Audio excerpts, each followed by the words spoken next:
كل سنة وانتم طيبين. النهاردة الفيديو بتاعنا انا حضرت فيه وقلت هعمل فيديو عن المنيو بتاع رمضان واكلات رمضان. زي ما اتفقنا هنعمل 30 اكلة لرمضان للفطار و30 اكلة للسحور و30 مشروب و30 حلو ان شاء الله في رمضان.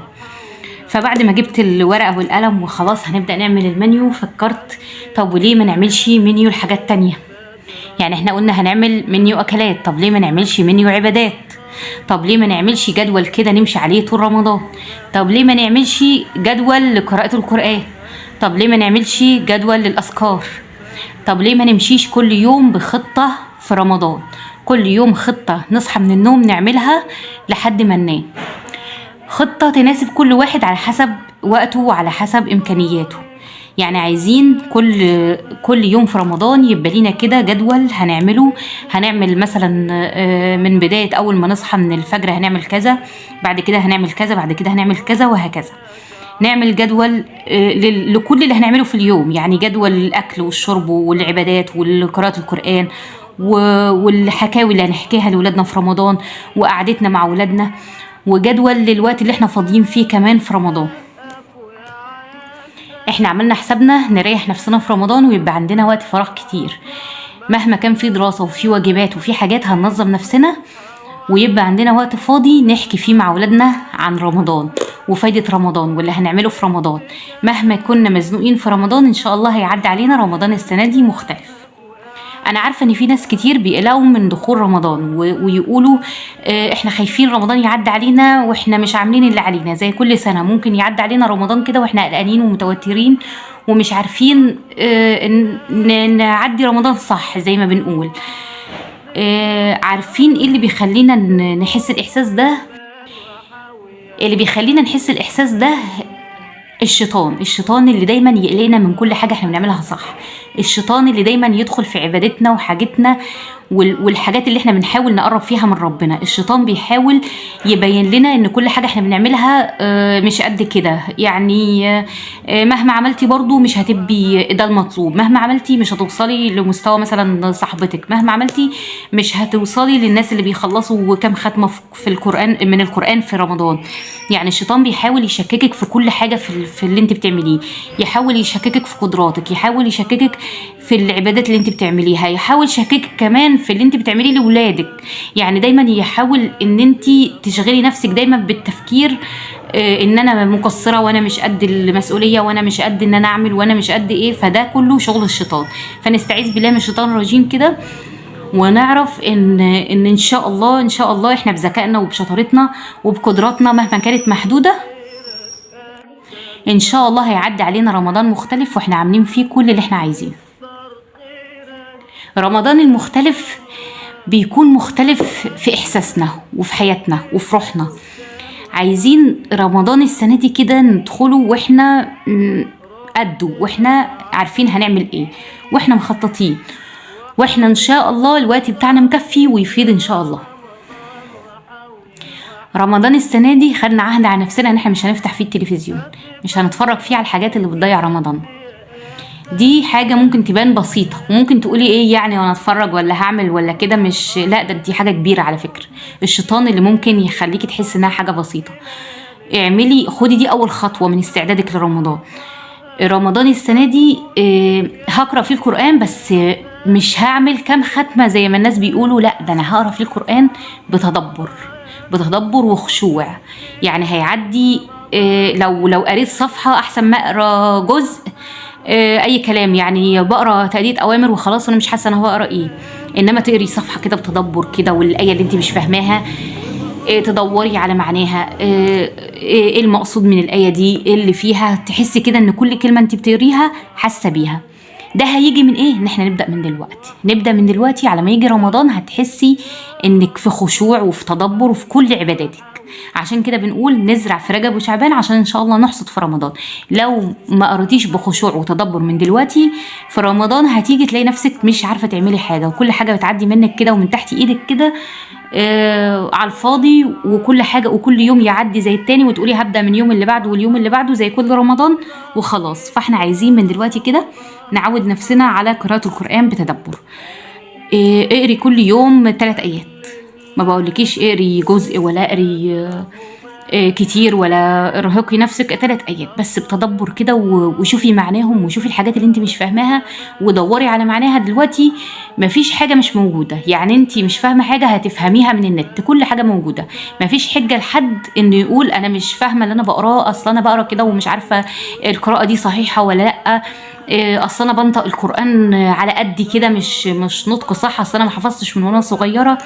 النت دلوقتي في كل حاجه، في كل المشايخ اللي بيعلموا وستات بيعلموا كل حاجه، هتدخلي تلاقي اللي يفيدك. ولو سالتي على اي جروب من الجروبات هتلاقي 100,000 واحده تقولك هعلمك القراءه الصح، هقرا معاكي كل يوم، هنشجع بعض. هتلاقي جروبات كتير للستات بيعملوا كده. فانت حاولي تبحثي بس كده في يومك ولو 10 دقايق على الحاجات دي، هتفيدك جدا وهتنفعك جدا لدلوقتي وبعد دلوقتي ان شاء الله. زي ما قلنا اللي ما بدأش من دلوقتي هيعدي عليه رمضان، زي كل سنة هيعدي عليه رمضان وهو بيقول اليوم اللي بعده هبدأ صح، اليوم اللي بعده هبدأ صح زي كل سنة. فاحنا من دلوقتي كده عايزين نقرأ القرآن بتدبر وخشوع. احسن ناس بيقرأوا القرآن هم خريجين الازهر، بتحس ان هم من كتر ما قرأوا القرآن بيبقى النطق بتاعهم صح، التشكيل بتاعهم صح، الكلمات اللي بيقروها صح، احسن كتير من اللي ما قراش قرآن وهو صغير. فلو حواليكي اي حد من بتوع الازهر ممكن تستفيدي منه، انك تقراي معاه وتشوفي الصح اللي انت تعمليه. لو مش عايزه حد زي ما انا قلت لك من اللي انت تعرفيه، النت مليان، هتوصلي ان شاء الله وهيعدي الشهر شعبان وانت واخده خبره حلوه جدا في الحكايه دي، وفي انك تتدبري في القرآن وتقراي صح ويبقى فيه خشوع كده في قراءتك. تاني حاجة الصلاة. احنا كلنا بنصلي الفروض، في اغلب الناس بيصلوا الفروض حاجة عايزة اخلص منها، يعني ده زي ما يكون هم على قلبي كده وعايزة اخلص. انا مطلوب مني اصلي العشاء، هتقدم وهصلي بسرعة واخلص نفسي في دقيقتين كده وهوب الصلاة خلصت وخلاص. طب فين بقى الخشوع؟ فين بقى اللي احنا عايزينه في رمضان؟ فين بقى الاستفادة اللي انت استفدتيها من الصلاة؟ ما انت ممكن تعملي عبادات كتير وتطلعي منها وايدك فاضية ما خدتيش اي حاجة منها. ليه ما تخشعيش كده في الصلاة؟ ليه ما تحاوليش من دلوقتي كده تدربي نفسك على الخشوع؟ ليه ما تحاوليش تدربي نفسك على الصلاة بهدوء؟ اول حاجه قبل ما تدخلي الصلاه عايزه دماغك دي رايقه خالص، كل اللي منرفزك ومعصبك انسيه بقى. ما تبدايش صلاه وفي حاجه منرفزاكي ولا معصباكي ولا في موضوع في دماغك شغلك. ابداي صلاه كده وانت رايقه كده ودماغك رايقه، وارمي كل اللي في دماغك كده واقبلي على الصلاه، واعرفي انك واقفه بين ايدين الله. تخيلي كده انت بتكلمي ربنا، المفروض تبقى عامله ازاي؟ انك ناسيه الدنيا كلها وكل اللي حواليكي والعيال والطبيخ والدنيا كلها، ومركزه في انك بين يدي الله. خلي صلاتك كده، خليكي خاشعه كده في صلاتك كده، وصلي بهدوء. صلي بهدوء وشوفي لو انت مثلا بتتسرعي في الصلاه ادخلي برضو على النت وشوفي الصلاه الصحيحه ازاي، الحركات الصحيحه ازاي، بترفعي ايدك امتى، بتنزلي ايدك امتى. ما تستغربوش في ناس لحد دلوقتي بيقروا التحيات غلط. انا شفت ناس لحد دلوقتي عندهم 40 سنه وبيقروا التحيات كل الفتره اللي فاتت دي غلط. ففيها ايه لما نسال ونستفسر ونعرف الصح؟ ما يمكن احنا بنعمل حاجه غلط، ما يمكن حركه من حركات الصلاه دي مش مطلوبه ان احنا نعملها واحنا بنعملها. بنرفع ايدنا امتى، بننزل ايدنا امتى، بنقرا ايه في نص في التحيات اللي في النص، المفروض ان صلاه القيام مثلا كام ركعه، بنصلي ركعتين ونسلم وركعتين ونسلم وكده لحد كام ركعه، والشفع والوتر طريقه صلاته ازاي. في ناس لحد دلوقتي برضو مش عارفين يصلوها ازاي. فايه فيها ايه لو الوقت اللي معدي علينا في شعبان ده نثقف نفسنا في الحاجات دي كده، وناخد خبره كده تنفعنا طول العمر، مش تنفعنا في رمضان ده بس، ده هتنفعنا طول العمر. نصلي صلاتنا كلها بخشوع كده، نحافظ على صلاة الفجر. صلاة الفجر في البرد اللي احنا فيه ده، في كتير ناس بيفوتوا صلاة الفجر، والحجة ان احنا في البرد. فيها ايه بقى نتحدى نفسنا والشيطان كده ونقول ده احنا في الايام البرد دي بالذات مش هنضيع ولا صلاة فجر، كل صلاة فجر هتعدي علينا ان شاء الله ان شاء الله هنصليها. لما تبقى طول شعبان بتصلي صلاة الفجر في حاضر في وقت الفجر وهي الدنيا برد وبتتوضي وبتخشعي في صلاتك، تخيلي بقى على ما يجي رمضان هتصلي فجر رمضان ازاي. تخيلي لو صليتي كل يوم الايام دي ركعتين بس قيام ليل في البرد، على ما يجي رمضان هتكوني خلاص مرنتي نفسك وتبدأي بقى تصلي قيام الليل كامل. شهر شعبان انا بعتبره شهر تدريب وتمرين للمسلم، من خلال يعني تدريب في ايه؟ في عبادته وفي روحه وهو انه يدرب روحه كده على انه هو داخل على حاجه جامده. إيه؟ الهدوء، مش عايزين ندخل واحنا متوترين. شهر شعبان جه علينا عشان نستعد لشهر رمضان وحلاوه شهر رمضان، فيا ريت ما نضيعش الايام الحلوه دي. ايوه احنا استعدينا في الاكل والشرب واستعدينا في الحاجات اللي احنا عملناها كلها، وان شاء الله هنعمل المنيوهات كلها اللي احنا قلنا عليها بتاعه الاكل والشرب والحاجات دي. بس هي جه في دماغي دلوقتي ان احنا نتكلم في موضوع اهم شويه من الاكل والشرب. يعني مش لازم كل تفكيرنا يكون في الاكل والشرب، في حاجات احنا عارفينها، مثلا في حد غيرنا والله ممكن ما يكونش يعرفها. يعني في كلمه كده انا عن نفسي بسمع كلمه كده من حد عن النت دلوقتي، اكتشف ان انا سنين عمري اللي فاتت دي كلها ما كنتش اعرف المعلومه دي وخدتها منه. ففيها ايه لما مع بعض كده كل واحد بيعمل حاجه حلوه كده يقولها التاني يستفيد منها. ما تفتكريش ان انت طالما مثلا بتصلي قيام الليل كل يوم فاكره الناس كلهم بيصلوا قيام الليل كل يوم، لا والله. كل واحده بتعمل حاجه كده تقول لنا عليها، حتى لو كانت خفيفه، حتى لو كانت بسيطه كده، ذكر واحد بتقوله كل يوم، صدقه بتعملها، اي حاجه بتعملها تقول لنا عليها ونستفاد. انا ممكن ما كنتش واخده بالي من حاجه زي دي، ما كنتش واخده بالي مثلا الناس اللي بيحطوا للعصافير في البلكونات اكل وشرب.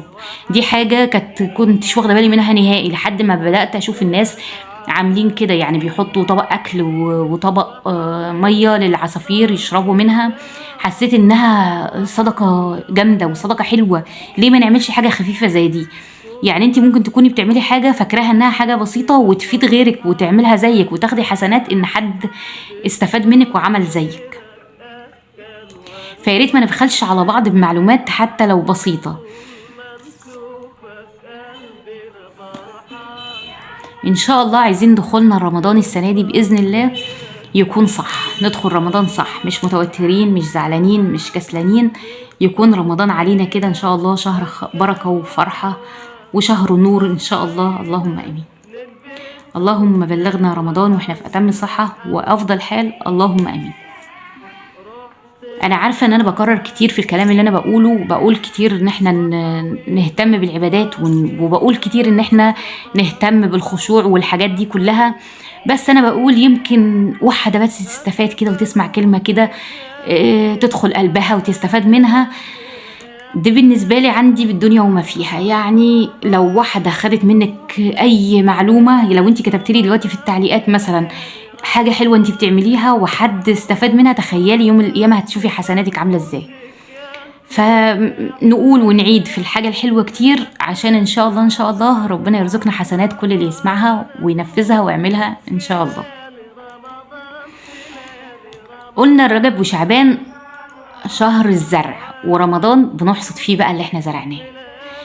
يعني ما تجيش تحوشي كل حاجه ودلوقتي الدنيا برد وانا كسلانه ومش عامله اي حاجه، بس في رمضان مش هتشوفوه بقى، هتشوفوا انا هعمل ايه في رمضان، هتشوفوا انا هعمل ازاي في قراءه القران في رمضان، هتشوفوا الصلاه بتاعتي هتبقى عامله ازاي. ما احنا هنشوف وهتعملي وهتصلي وهتقراي قران بس على الماشي. يعني اقلب وخلاص. انت قريتي ايوه 10 صفحات و20 صفحه، بس استفدتي ايه من 10 صفحات و20 صفحه؟ قراتي بخشوع، قرأتي واحدة واحدة، فهمتي انتي بتقرأي ايه. هنحوش كده اللي احنا بنعمله في رجب وشعبان ونقول لا اصل انا مش فاضي دلوقتي وهعمله في رمضان، برضو مش هينفع. صدقيني والله عن تجربة، عدت علينا رمضانات كتير واحنا مقصرين وكنا فاكرين ان احنا رمضان ده هيعدي علينا ايه مفيش زيه. ابدأي من دلوقتي، عودي نفسك على العبادة وعودي نفسك على الذكر وعودي نفسك على كل حاجة. خلي ذكر الله على لسانك دايما كده. ابدأي بقى كده بعيد عن الغيبة والنميمة. ابدأي كده انك ما تجيبيش سيرة حد ايا كان بأي موضوع مع اي حد. اللي بتجيبي سيرة الناس معاه بعيدي عنه اليومين دول. دربي نفسك كده ان احنا هنبعد عن الغيبة واليمين او النميمة. ده ذنب كبير مش ذنب بسيط. الدعاء اللي كل المشايخ بيقولوه ان احنا الدعاء اللي بنكفر بيه عن الغيبة والنميمة: اللهم اغفر لي ولمن اغتبته، اللهم اغفر لي ولمن ظلمته. دايما نقول الدعاء ده على لسانك اليومين دول، عشان احنا اكيد جبنا سيرة ناس كتير واختبنا ناس كتير، عشان ربنا ان شاء الله يغفر لنا ويغفر لهم. اللهم امين. دربوا نفسكوا عشان رمضان ما بتعوضش، ايام ما بتتعوضش، ايام ممكن ما تجيش علينا تاني، ايام من حلاوتها مش عايزين نفوت منها لحظة تعدي علينا كده على الماشي. ان شاء الله رمضان يجي كده واحنا كلنا صحة وعافية وسعادة وهنا وبركة وبيوتنا كلها مستورة، اللهم امين. اللهم بارك لنا في شعبان وبلغنا رمضان، اللهم امين. وكل سنة وانتم طيبين.